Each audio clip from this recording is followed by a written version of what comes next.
नमस्कार साथियों, आप देख रहे हैं बेधड़क हरियाणा न्यूज और मैं आपके साथ सतवीर सारण। तस्वीरें आप देख रहे हैं जो नाथुश्री चोपता में एक लंबे समय से धरना लगाया गया है किसानों द्वारा और सरकार के खिलाफ जो बीमा क्लेम है उसकी मांग की जा रही है।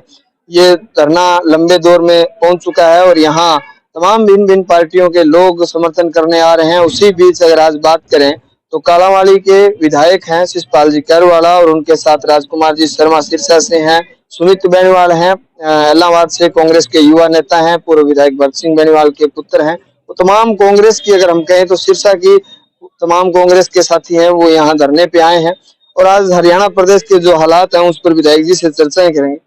विधायक जी, एक बात करें, पत्रकारिता ही करें या राजनीति ही करें, तो एक लोगों में उमंग और तरोताजा महसूस करते हैं जब भी देश में राज होता है या चुनाव आने वाले होते हैं तब।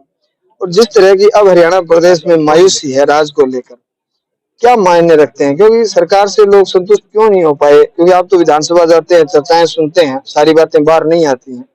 कार्यशैली क्या रही सरकार की? देखिए, कार्यशैली सिर्फ एक रही कि हमने कुछ चहेतों को हमने फायदा देना है और जब कुछ चहेतों को फायदा देने की बात हो तब ये स्थिति उत्पन्न होती है जो अभी आपने बताया। और जो आज का मैं जरूर रखूंगा, पहले जिस काम के लिए मैं आज यहाँ आया हूँ चोपटा के अंदर, कि जो किसानों का मुआवजा 2022 का उसको अभी तक नहीं दिया जा रहा।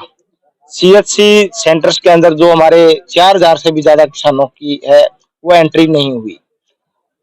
कोई तिथि निश्चित नहीं है कि आप लोग कब आपको मुआवजा दिया जाएगा। इन तमाम मुद्दों को लेकर हमारे किसान भाइयां समर्थन यहाँ पर जो आंदोलन कर रहे हैं, हम उनको समर्थन देने के लिए आए हैं। और समर्थन इसलिए जायज है कि पिछले कम से कम 28-29 महीनों से देश के प्रधानमंत्री और हमारे मुख्यमंत्री जी ने किसानों को बर्बाद करने का ठेका ले रखा है।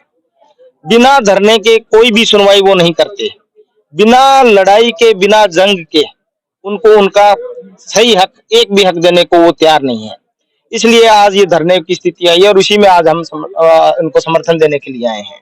जो बात आपने कही कि मायूसी है, उदासी है, ये सरकार जिस प्रकार की है, ये सरकार आज तक की जो सरकारें आई है पीछे तक, उन सरकारों से बिल्कुल अलग है।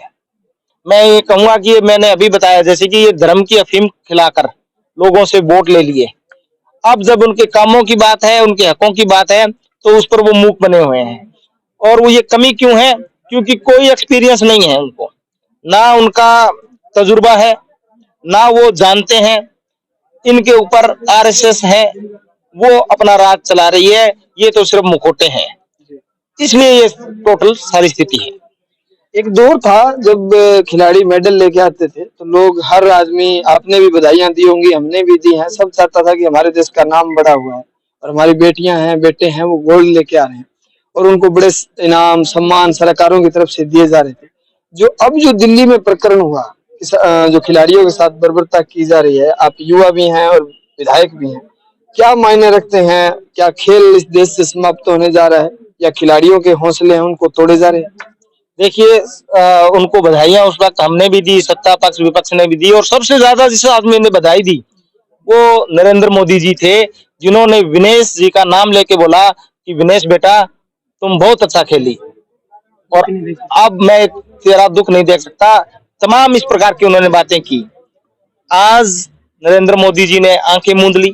जिस दिन लोकतंत्र का सबसे बड़ा मंदिर का उद्घाटन हो रहा था संसद का, उसी दिन मैं कहता हूं कि हमारी उन बहनों के सर पे जूते मारे गए, उनको घसीटा गया, पीटा गया। तो मैं एक बात कह के कहता हूं कि जिस प्रकार से महाभारत युद्ध हुआ तो द्रौपदी उसका कारण थी, अगर रामायण हुआ तो सीता जी के साथ जो अन्याय हुआ, और आज की जो मैं कह रहा हूँ कि इस राजनीति की महाभारत और रामायण के अंदर वह जो रावण और दुर्योधन का रोल लिए बैठे हैं मोदी जी, उसका सर्वनाश होना तय है। जब हमारे भारत देश की बेटियों के साथ जब अन्याय हुआ है तो एकदम ऐसी ताकतें आती है भगवान के रूप में, और जो ऐसी ताकतें उनका सर्वनाश करती हैं, और वो ताकतें मैं कहता हूँ इस देश की जनता है जो कि अब इनको समझ चुकी है। ऐलान हुआ है कि खिलाड़ी जब गंगा पर गए थे तो उनसे मेडल लिए गए हैं किसान नेताओं द्वारा और 5 दिन में बड़ा फैसला लेने की बात हुई। अगर हरियाणा प्रदेश में कोई बड़ा आंदोलन होता है तो आप कांग्रेस का प्रतिनिधित्व करते हैं, कांग्रेस पार्टी से हैं, आपके 32 विधायक हैं हरियाणा में, क्या कांग्रेस खिलाड़ियों के साथ खड़ी होगी? देखिए माननीय चौधरी भूपेंद्र सिंह हुड्डा के नेतृत्व में हम 30 के 30 विधायक वहां पर दिल्ली के जंतर मंतर पे हम धरना प्रदर्शन पे गए, ऑफिशियली गए हैं हम 30 के 30 विधायक, और हमने वहां धरना प्रदर्शन में उनके साथ थे। हम एक अगर विधायक पद को भी छोड़ दिया जाए, हम एक आम आदमी के रूप में भी हमारी खिलाड़ी बहनों के साथ खड़े हैं। जो किसान नेताओं ने जिस प्रकार जब गंगा में मेडल बहाए जा रहे थे उनको रोका, मैं कहता हूँ बड़ा ही शानदार वो बात थी उनकी, किसानों का बड़ा शानदार निर्णय था। क्योंकि जिन बहनों ने हम हमारी माँ बेटियां बहन को हम घर से बाहर नहीं निकालते किसी भी काम के लिए, और उन्होंने बाहर निकलकर इस देश का नाम रोशन किया। कोई शिषपाल केरवाला, मनोहर लाल खट्टर, नरेंद्र मोदी या कोई तमाम नेताओं का उसमें कुछ नहीं है, उन बेटियों की मेहनत थी।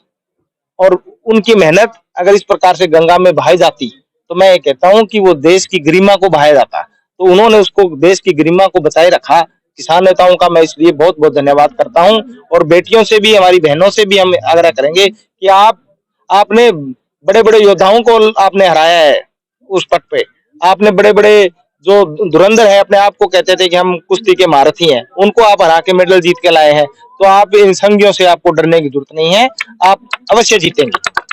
क्या लग रहा है हरियाणा में कांग्रेस परिवर्तन की ओर है? परिवर्तन हो रहा है हरियाणा में? देखिए कांग्रेस का परिवर्तन नहीं, जनता ने परिवर्तन का मन बना लिया। वो यहाँ पे हम राजनीतिक बात नहीं करना चाहते, वो तो जनता ने जो मन बना रखा है वो जनता के मन में है। जब चुनाव होगा तब फूटेगा, तब आप उसमें देखिएगा। जी जी, धन्यवाद।